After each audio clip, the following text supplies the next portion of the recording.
नमस्कार दोस्तों, पिछले वीडियो में हम क्वेश्चन नंबर 12 तक कवर कर चुके थे। आज का वीडियो क्वेश्चन नंबर 13 से शुरू होने वाला है, जो कि 9 जनवरी 2017 पहली शिफ्ट का पेपर है, ग्रुप 2 सब ग्रुप 4 का।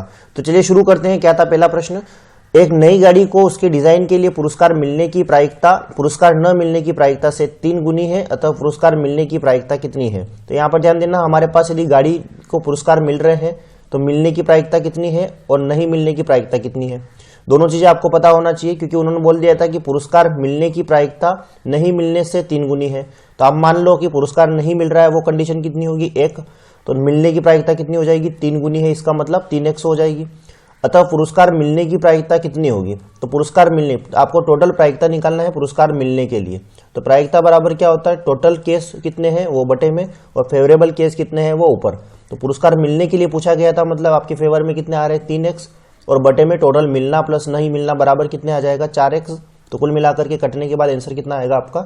3/4, यानी ऑप्शन नंबर बी इस सवाल का करेक्ट आंसर आएगा 3/4।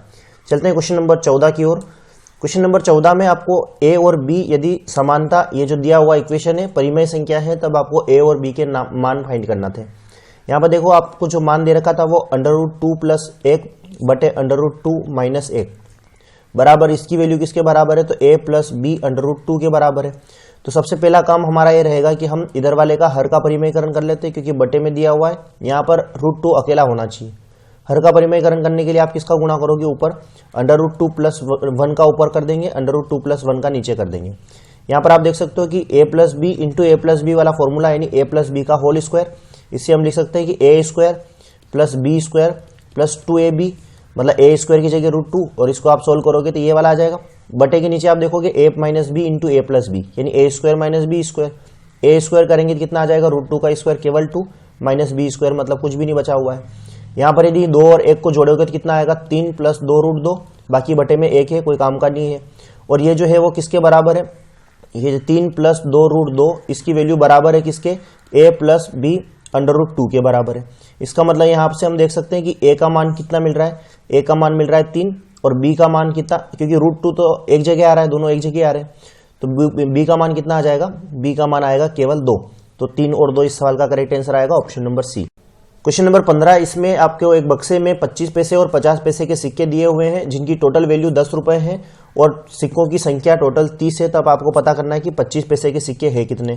तो यहाँ पर ध्यान देना, यदि हमारे पास 25 पैसे के सिक्के हैं और 50 पैसे के सिक्के हैं, एलिगेशन लगा दो बस, डायरेक्ट हो जाएगा। मान लेते हैं कि जो टोटल हमारे पास सिक्के 30 हैं, वो 30 के 30 सिक्के यदि 25 पैसे के होते, सारे सिक्के यदि 25 पैसे के होते, तो हमारे पास कितने रुपए बनते? 7.5 रुपए। और यदि हमारे पास सारे के सारे 30 रुपए जो है, 30 सिक्के हैं 50 पैसे के होते, तो हमारे पास कितने रुपए हो जाते? 15 रुपए। लेकिन हमने क्या करा, थोड़े बहुत सिक्के 25 पैसे के हैं, थोड़े बहुत 50 पैसे के हैं, और सबको मिलाकर के काउंटिंग की, तो फिर पता चला कि अपने पास टोटल मूल्य कितना है? केवल 10 रुपए है। तो 10 रुपए यहाँ पर आ जाएगा टोटल। इन 10 रुपए में 25 पैसे के सिक्के भी है और 50 पैसे के सिक्के भी है।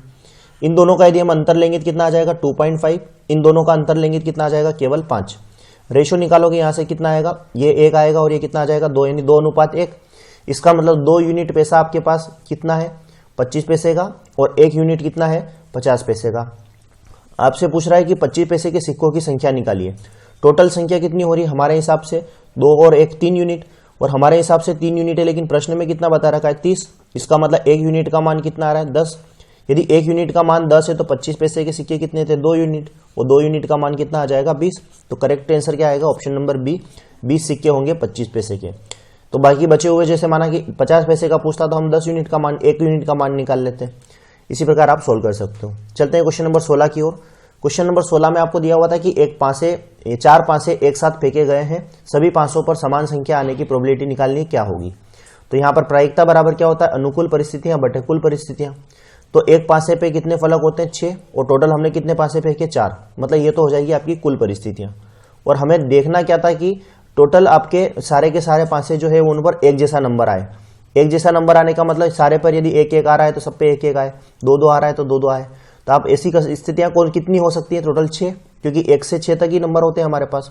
तो टोटल 6 स्थितियां ऐसी हो सकती है जब सारे नंबर एक जैसे आ जाए। इसका मतलब ऊपर अनुकूल कितनी आ जाएगी आपकी? 6। यहाँ पर देख सकते हैं हम 6 की पावर 1 है, यहाँ पर 6 की पावर 4 है, तो कितना कट के कितना आएगा? 6 की पावर 3।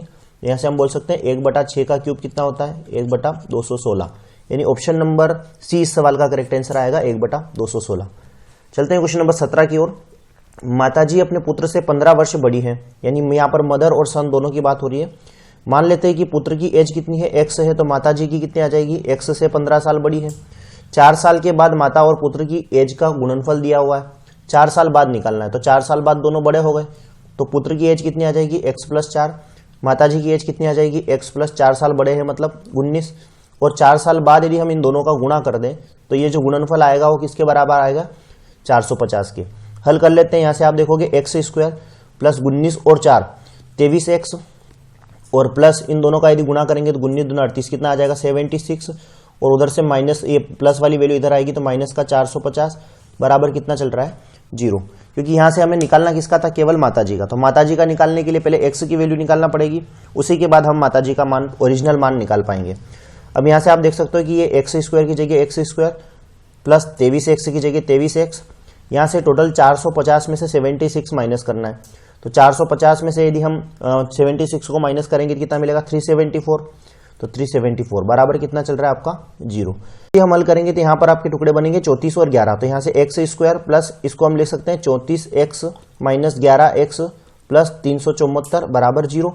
यहाँ से आप देखोगे कि x के 2 मान मिलेंगे, एक तो x का मान मिलेगा आपके पास प्लस का 11 एंड एक और x का मान मिलेगा आपको माइनस का 34, और कभी भी एज जो है वो माइनस में होती नहीं है, इसलिए ये करेक्ट आंसर होगा नहीं। तो x की वैल्यू कितनी आ रही है 11, मतलब जो पुत्र है वो कितने साल का है आज 11, और माताजी इससे कितने साल बड़े हैं 15 साल बड़े हैं, तो 11 में 15 जोड़ेंगे कितना आएगा 26, मतलब माताजी की एज कितनी आएगी 26 वर्ष।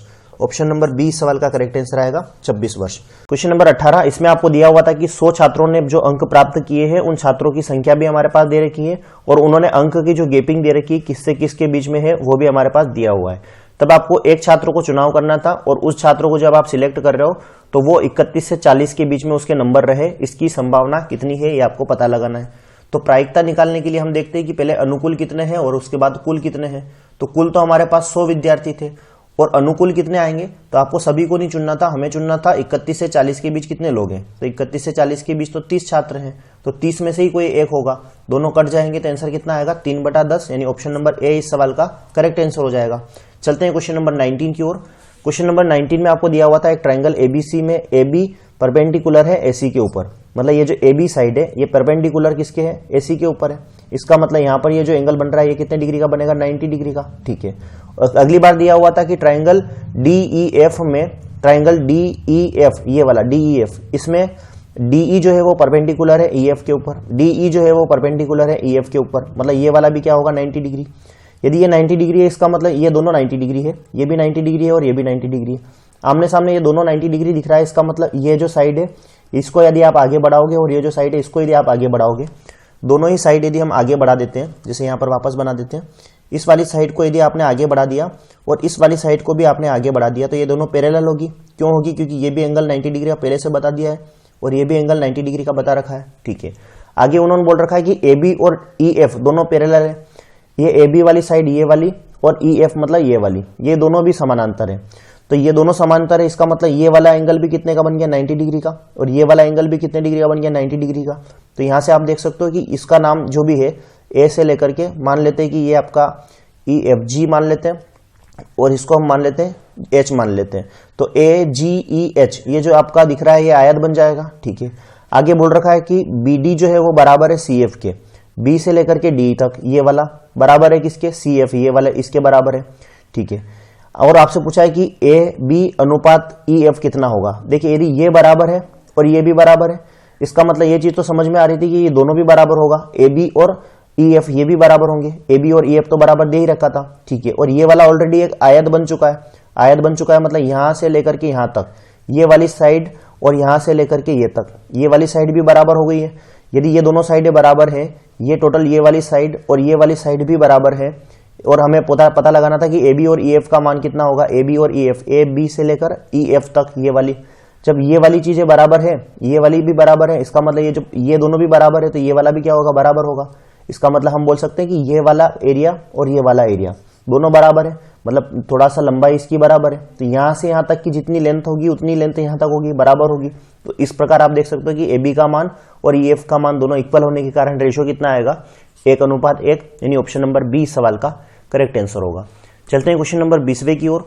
करके बताना था कि इसका आंसर क्या आएगा। तो हमें जो दे रखा था, आपको दिया हुआ था कि x plus 2 plus x into 2 minus x, और अगले ब्रैकेट में था 4 प्लस एक्स स्क्वायर, और अगले ब्रैकेट में था 16 प्लस एक्स की पावर 4, और यहाँ पर लगा हुआ है प्लस एक्स की पावर 8 माइनस 256।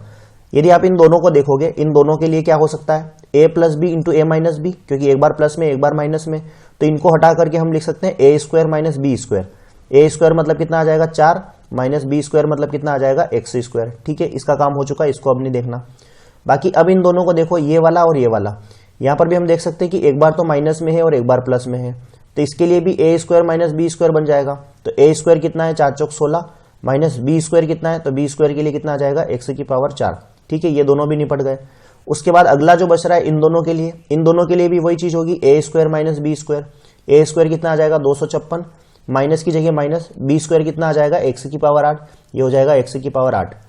ठीक है, ये यहां से यहां तक का काम हो चुका है। आगे क्या चल रहा था, plus X square minus 256, plus 256 minus 256, x की पावर 8 थी, सॉरी, ये एक्स की पावर 8, ये एक्स की पावर 8, सब कट गए तो बचा कितना, केवल 0, यानी ऑप्शन नंबर ए इस सवाल का करेक्ट आंसर आएगा 0।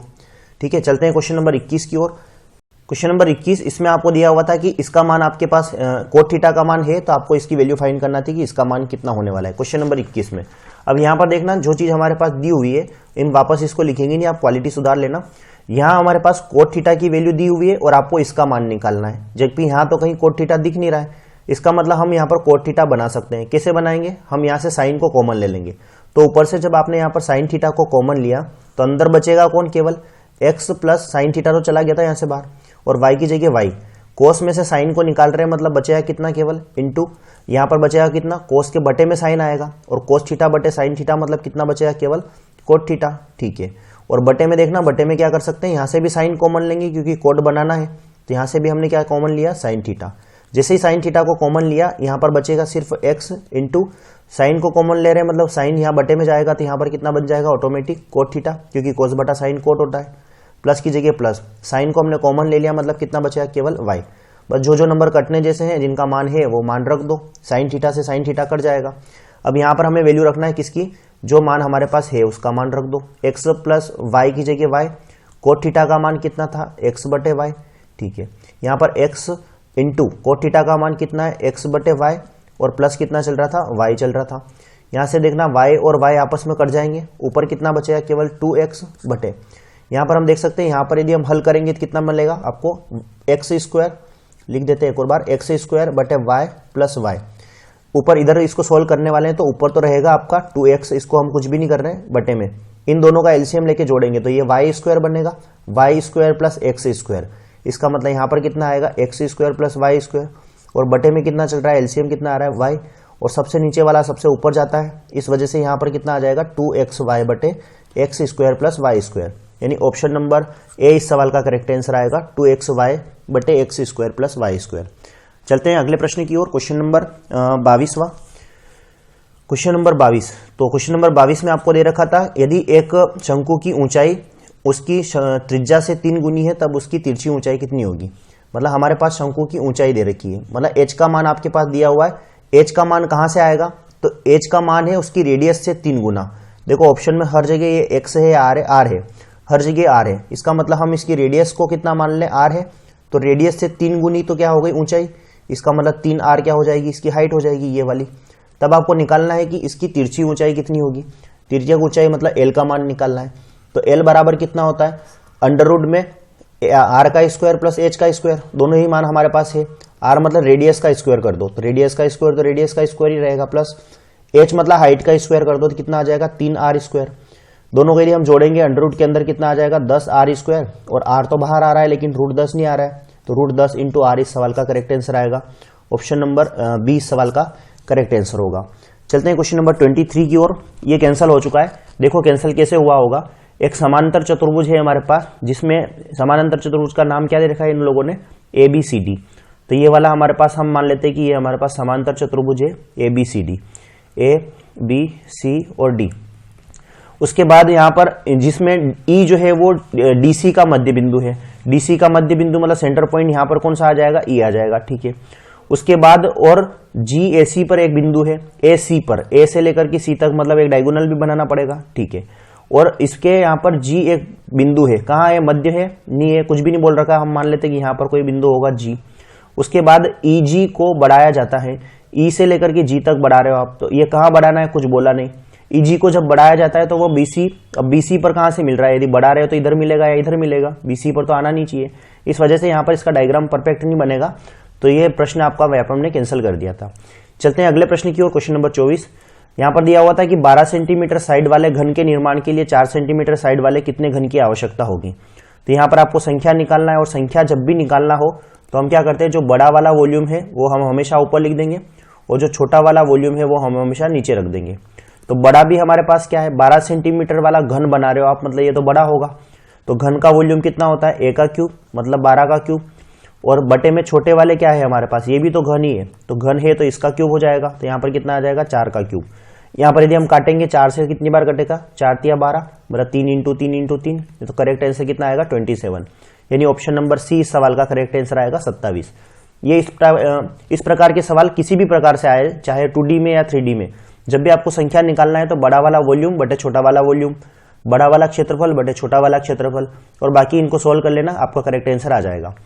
चलिए आज के लिए हमारा लास्ट प्रश्न है क्वेश्चन नंबर 25। इसमें आपको दिया हुआ था एक लंबवृत्तीय शंकु के रूप में 6 सेंटीमीटर ऊंचाई वाली एक बाल्टी है, जिसके निचली और ऊपरी हिस्से की रेडियस आपको दे रखी थी 4 सेंटीमीटर और 16 सेंटीमीटर। तब आपको उस पूरे शंकु की हाइट बताना है जिसका यह हिस्सा है, या ये बाल्टी जिसका हिस्सा था। तो यहाँ पर हमारे पास एक बाल्टी दे रखी थी, निचला हिस्सा पतला है, तो निचले हिस्से में आपको पतला मान लेना, कुछ भी 4 सेंटीमीटर इसकी मान है, ये हो जाएगा आपका 4 सेंटीमीटर और 16 सेंटीमीटर वाली रेडियस वाली एक बाल्टी। लेकिन हमें निकालना था कि ये जो शंकु है, ये पूरा शंकु जो आप लेके आए थे, ये किस शंकु का हिस्सा थी ये बाल्टी, मतलब किस शंकु से आपने इसको काट के बना रखा है। तो हम बना लेते हैं हमारे हिसाब से, यहाँ पर शंकु बना लिया हमने टेढ़ा मेढ़ा, और ये निचले वाले जो रेडियस है हमारे पास, इसका मान कितना दे रखा था, निचली वाली रेडियस का मान है हमारे पास 4 सेंटीमीटर, और ऊपरी वाली रेडियस जो है हमारे पास उसका मान था 16 सेंटीमीटर। तो निचली वाली रेडियस तो हमने ले ली 4 सेंटीमीटर, ये वाला हमने मान लिया कि 4 सेंटीमीटर है, ऊपर वाला हम मान लेते कि यहाँ से यहाँ तक ये कितना हो जाएगा 16 सेंटीमीटर, दोनों ही रेडियस दे रखी थी हमारे पास, ठीक है। इसकी हाइट हमारे पास दे रखी थी कि इसकी जो शंकु का जो स्तंभ स्तूण है या बाल्टी है, उसकी हाइट हमारे पास है 6 सेंटीमीटर, ये वाला यहाँ से यहाँ तक 6 सेंटीमीटर। आपको पता करना है कि ये जो टोटल हाइट है वो कितनी है। हम यदि इसका नामकरण कर लें तो नाम दे देते हैं इसको क्रम से A, इसका नाम हमने दे दिया B, इसका नाम हमने दे दिया C, इसका नाम मान लेते हैं D, और इसका नाम मान लेते हैं E। तो ABCDE हमने यहाँ पर सबका नामकरण कर दिए है। यहाँ पर तो क्या कितने डिग्री का एंगल बनता है, 90 डिग्री का, यहाँ पर भी कितने का एंगल बन रहा है 90 डिग्री का, और ये एंगल कॉमन है। तो आप यदि कंपैरिजन करो कि जो हमारे पास ट्राइंगल बन रहे हैं कौन कौन से, ACD, और एक और ट्राइंगल कौन सा बनेगा ABE। देखना यहाँ पर ACD, A से लेकर के C तक और D तक ये वाला ट्राइंगल, और A से लेकर के B तक और E तक ये वाला ट्राइंगल, मतलब एक तो बड़ा वाला और एक छोटा वाला, ये दोनों समरूप हो जाएंगे। कैसे, क्योंकि एक एंगल 90 डिग्री का, एक एंगल कॉमन, तो यहाँ से ये दोनों समरूप हो गए। तो इस अकॉर्डिंग हम देख सकते हैं कि साइड जो है हमारी पास AC और AB, AC और AB का रेशो, AC मतलब पहले वाला, AB नहीं सॉरी,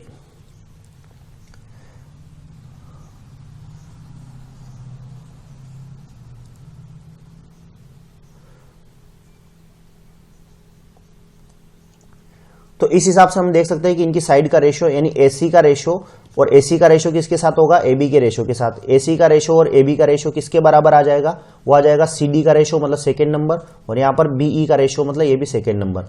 AC लिया है तो यहाँ पर पहला दूसरा है, तो यहाँ पर भी पहला दूसरा लेना पड़ेगा। CD लिया है तो दूसरा तीसरा है, तो यहाँ पर भी दूसरा तीसरा लेना पड़ेगा। ये रेशो आपस में क्या हो जाएंगे, बराबर हो जाएंगे। अब एक चीज हमारे पास तो इसका मान तो है नहीं, तो आप A से लेकर के B तक इसका मान कुछ भी मान लो, माना कि हमने मान लिया x है, A से B तक हमने कितना मान लिया x है, तो हमारी जो टोटल हाइट रहेगी वो कितनी रहेगी, हमारी टोटल हाइट रहेगी 6 + x, क्योंकि आपको टोटल A से C तक निकालना है। तो A से C तक निकालना है, तो A से C तक कितना आएगा, 6 तो ऊपर वाला और x नीचे वाला।